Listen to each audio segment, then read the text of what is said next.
Hello back to my YouTube channel.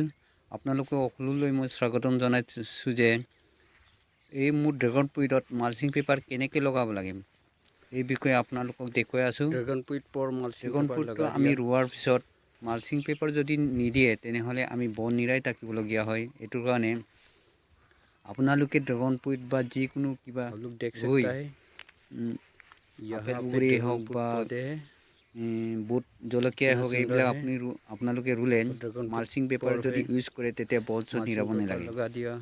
মই এই dragon পুইটত mulching paper নিদিয়াৰ কাৰণে বহুতো মই বনচন নিৰাবলগীয়া হ'লো, কষ্ট কৰিবলগীয়া হৈছিল। এইটোৰ কাৰণে মই এই মালচিং পেপাৰখন লৈছো। মালচিং পেপাৰখন এতিয়া মই কেনেকৈ ঢাকিব লাগে এই বিষয়ে আপোনালোকক দেখুৱাই আছো।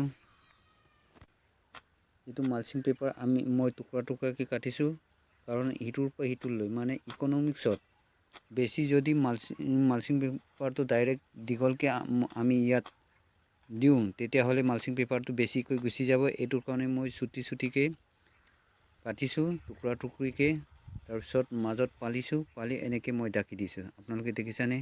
এইদৰে মই মাজত পালি এইদৰে ঢাকি দিছোঁ, তেনেকৈ মই লগাইছোঁ।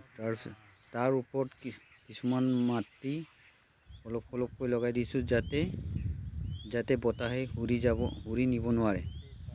তো দেখিছানে? এনেকৈ ড্ৰাগন ফ্ৰুট ৰোৱাৰ পিছত আপোনালোকে মালচিং পেপাৰ লগালে আপোনালোকে বনচন নিৰাব নালাগে, বনচন তেতিয়া গজি উঠিব নোৱাৰে।